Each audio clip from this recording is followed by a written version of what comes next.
بسم اللہ الرحمن الرحیم۔ السلام علیکم ورحمۃ اللہ وبرکاتہ۔ حضرت مولانا محمد یوسف کاندھیلوی صاحب رحمۃ اللہ علیہ کے فرمائے ہوئے 6 نمبروں میں سے پہلا نمبر آپ تک پہنچانے کی سعادت حاصل کر رہے ہیں، جو کہ حضرت جی مولانا سعد صاحب دامت برکاتہم نے کئی سال پہلے پڑھ کر سنائے تھے۔ اس مذاکرے کو لائک کریں، شیئر کریں اور اپنی آراء سے ہمیں آگاہ کرنا مت بھولیے۔ جزاکم اللہ الخیر۔ نمبر 1، ایمان۔ اما بعد، اللہ رب العزت نے انسانوں کی تمام کامیابیوں کا دار و مدار انسان کے اندر کی مایا پر رکھا ہے۔ کامیابی اور ناکامی انسان کے اندر کے حالات کا نام ہے۔ یہ حالات ایک قسم کی مخلوق ہے جو نظر نہیں آتی، جس طرح فرشتے خدا کی مخلوق ہیں پر نظر نہیں آتے۔ انبیاء علیہم الصلوۃ والسلام کو یہ مخلوق دکھلائی جاتی ہیں، اس لیے دنیا کی پھیلی ہوئی چیزوں اور نقشوں کا نام کامیابی اور ناکامی نہیں ہے۔ عزت و ذلت، راحت و تکلیف، سکون و پریشانی، صحت و بیماری، تو ان حالات کے بننے اور بگڑنے کا دنیا میں پھیلی ہوئی شکلوں اور نقشے سے تعلق بھی نہیں ہے۔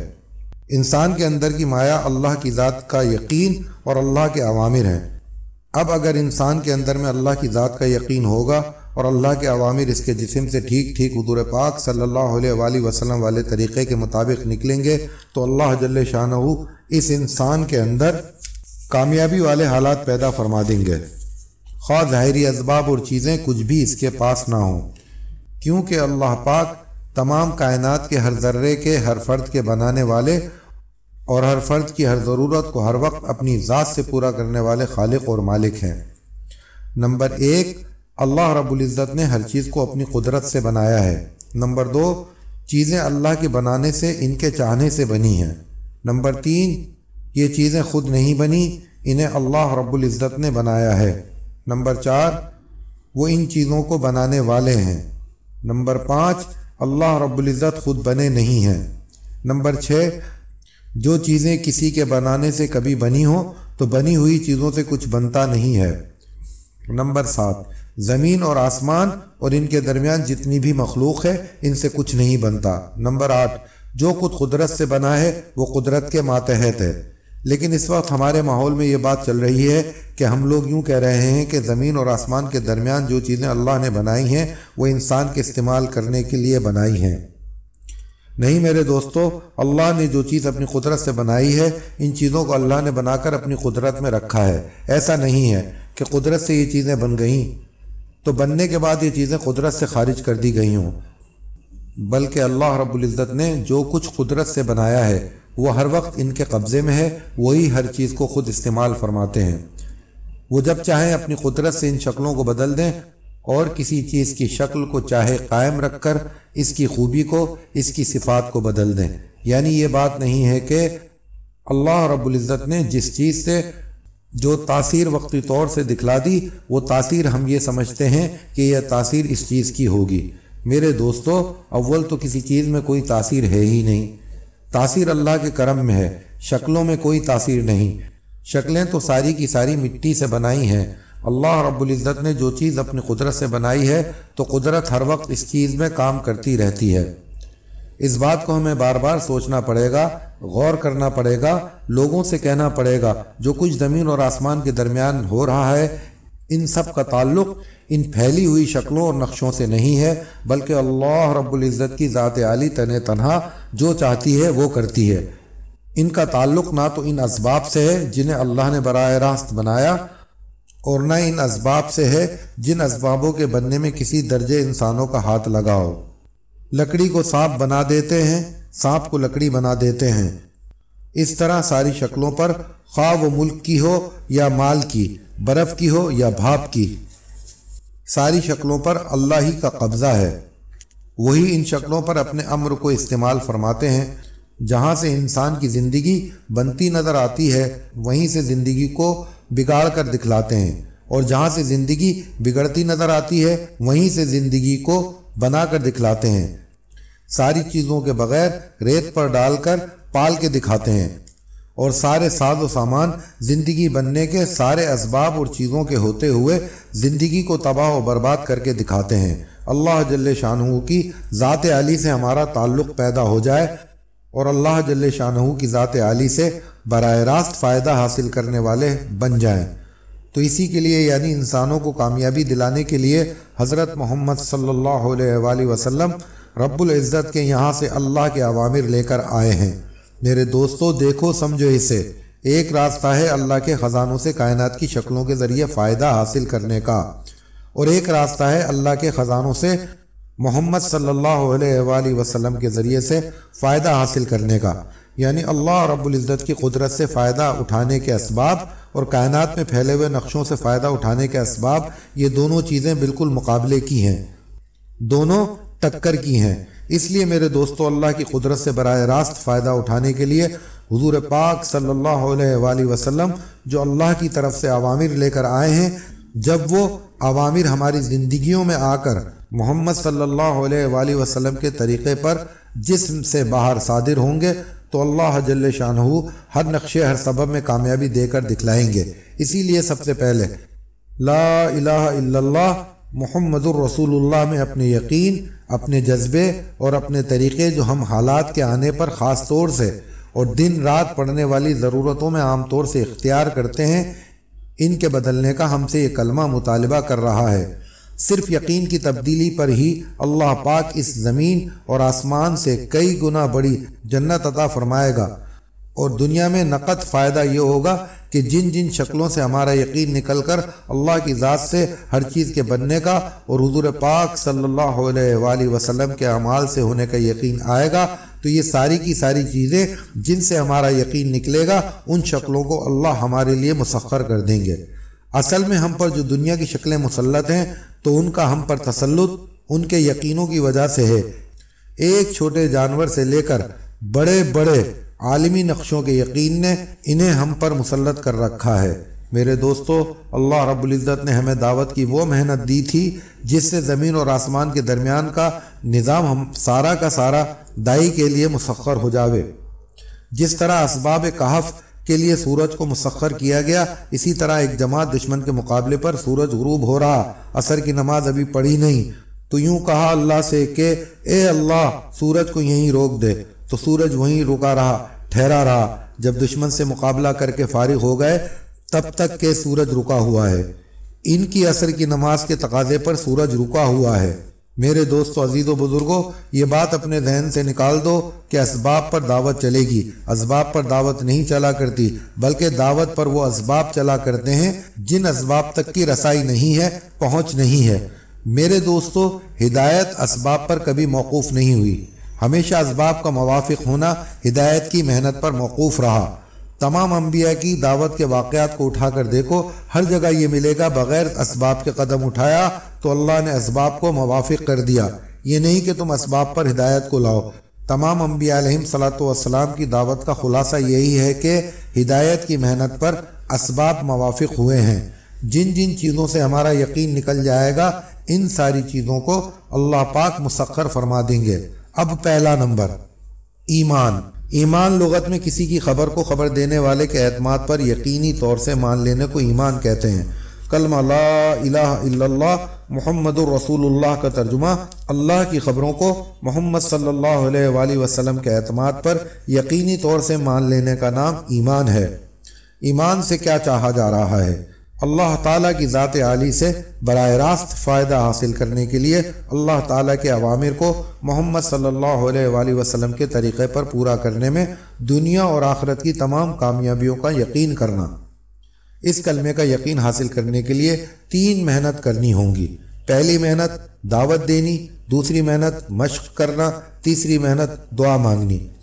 اب اس میں پہلا کام ہے کلمہ لا الہ الا اللہ کی دعوت۔ دعوت دینے میں اللہ کی بڑائی سمجھانی ہے، اللہ کی ربوبیت سمجھانی ہے، اللہ کی قدرت سمجھانی ہے۔ انبیاء اور صحابہ کی نصرت کے واقعات سنانے ہیں کہ کس طرح اللہ رب العزت نے ظاہر کے خلاف ان کی مددیں کی ہیں، کس طرح غیبی نظام صحابہ کرام رضوان اللہ تعالی اجمعین کے ساتھ چلا ہے۔ میرے دوستو بزرگوں، کیونکہ ہم یہ دعوت دیتے نہیں ہیں، ہم دعوت دیتے ہیں اسباب کے اعتبار سے، حالانکہ اللہ کے کرنے کے ضابطے اسباب نہیں ہیں، اللہ کے کرنے کے ضابطے احکامات ہیں، کیونکہ اللہ کی قدرت احکام کے ساتھ ہے۔ اسباب کے ساتھ نہیں ہے، اور اصل کامیابی قدرت کا ساتھ ہونا ہے۔ اسباب کا ساتھ ہونا قدرت کا ساتھ ہونا نہیں کہلاتا۔ اسباب امتحان ہے اور احکامات اطمینان ہے۔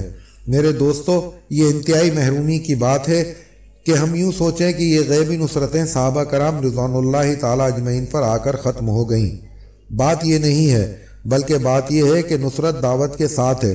نصرت انبیاء علیہم الصلاۃ والسلام کے ساتھ مخصوص نہیں ہے، نصرت دعوت کے ساتھ ہے۔ آج بھی خدا کی قسم وہ ہوگا جو صحابہ کرام رضوان اللہ تعالی اجمعین کے ساتھ ہوا ہے، بلکہ اس سے زیادہ ہوگا، بشرط یہ کہ ہم اپنے آپ کو اس رخ پر لے کر چلیں گے۔ تو ہم نے تو دوستی کر لی ہے اسباب سے، جبکہ اسباب کا مل جانا وبال ہے اور اعمال کا مل جانا یہ انعام ہے۔ اللہ رب العزت اسباب دے کر پریشان کریں گے، دکان دے کر کمزور کریں گے۔ دوستو، اسباب اوندھا برتن ہے اور اعمال سیدھا برتن ہے، اس میں براہ راست آوے گا پر شرک سے پاک ہو۔ لیکن ہم کیا کر رہے ہیں کہ اسباب جتنا ساتھ دیں، اتنی دعوت دو، اتنا کام کرو۔ میرے دوستو، عزیز و بزرگوں، اسباب کی مواقفت کے ساتھ اعمال تو ہو سکتے ہیں پر یقین نہیں بن سکتا۔ اگر حج کے خرچ کا انتظام نہیں ہے تو اس پر حج فرض نہیں ہے، اگر مال نہیں ہے تو زکوٰۃ فرض نہیں ہے۔ اعمال تو چلیں گے اسباب پر، لیکن یقین اسباب کے ساتھ چلیں، ایسا نہیں ہوتا کہ یقین کا اور اسباب کا کوئی جوڑ نہیں ہے۔ یہ تو ہو سکتا ہے کہ ایک آدمی یوں کہے کہ مال نہیں ہے لہٰذا ہم حج نہیں کر سکتے، کیونکہ حج عمل ہے، مال سبب ہے۔ لیکن یہ کہنا کہ اسباب ہوں گے تو یقین ہوگا کہ نہیں، اسباب کا یقین کا کوئی جوڑ نہیں ہے۔ اس لیے میرے دوستو، ہر نبی نے آ کر سب سے پہلی جو دعوت دی ہے وہ ایمان کی دعوت دی ہے۔ ہر نبی نے اپنی قوم کو اسباب سے ایمان کی طرف اور چیزوں سے اعمال کی طرف دعوت دی ہے۔ یعنی کسی سبب سے، کسی نقشے سے اور کسی شکل سے کچھ نہیں بنتا۔ جو بھی ان شکلوں سے جو زمین و آسمان کے درمیان پھیلی ہوئی ہیں، ان شکلوں سے جو کچھ نکلتا ہوا ہمیں نظر آ رہا ہے، یا یہ جو شکلوں میں سے چیزیں بن کر نکلتی ہوئی ہمیں نظر آ رہی ہیں، یہ چیزیں ان شکلوں سے نہیں بنتی، اور نہ ہی ان شکلوں کے اندر جو خدا کا امر کام کر رہا اس سے کچھ بنتا۔ یہ سب اللہ کی ذات سے بنا ہے، اور ساتویں آسمان کے اوپر عرش سے ملا ہوا جو غیبی خزانہ ہے، جس کا دروازہ نہ رات کو بند ہوتا ہے نہ دن میں۔ اس خزانے سے براہ راست ان شکلوں کے اندر سے نکلنے والی چیزیں اللہ اتار رہے ہیں۔ خود اللہ جل شانہ کہہ رہے ہیں کہ کھیتی میں غلہ ہم اتارتے ہیں، قرآن، پانی ہم اتارتے ہیں، قرآن، ساری مخلوق کی روزیاں آسمانوں سے ہم بھیجتے ہیں، جانوروں میں دودھ ہم اتارتے ہیں، قرآن۔ اس طرح شکلوں سے نہ بن کر اللہ کی ذات سے بننے کی دعوت دیتے تھے۔ اسی طرح چیزوں میں کامیابی نہیں ہے، چیزوں میں صحت نہیں ہے، چیزوں میں چین اور سکون نہیں ہے، چیزوں میں راحت نہیں ہے، چیزوں میں عزت نہیں ہے۔ اگر صحت، چین و سکون، راحت اور عزت کو پانا چاہتے ہو تو یہ چیزیں اعمال سے حاصل ہوں گی۔ میرے دوستو، عزیز و بزرگوں، اس یقین کو اپنے اندر پیدا کرنے کے لیے اس یقین کی دعوت دینی ہے۔ اگر دعوت دینے والے کے سامنے کلمے کی حقیقت نہیں ہے تو پھر اس کی دعوت صرف اس کی زبان کے بول ہیں۔ نہ اس دعوت سے یقین کی تبدیلی ہوگی، نہ اس دعوت سے اس کا یقین بدلے گا، نہ اس کے ایمان میں کوئی ترقی ہوگی۔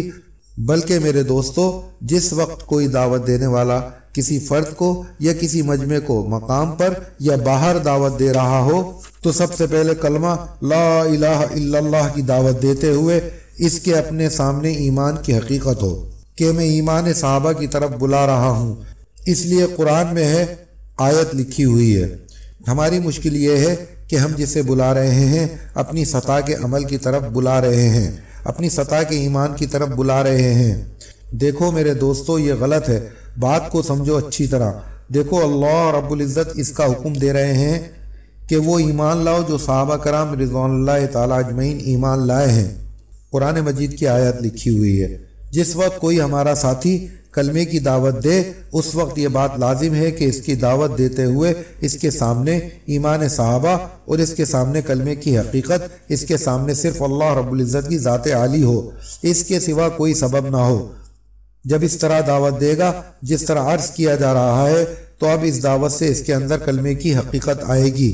تو پہلا کام کیا ہوا میرے دوستو؟ کلمہ لا الہ الا اللہ پہلا نمبر۔ پہلے نمبر میں پہلا کام دعوت دینے کا۔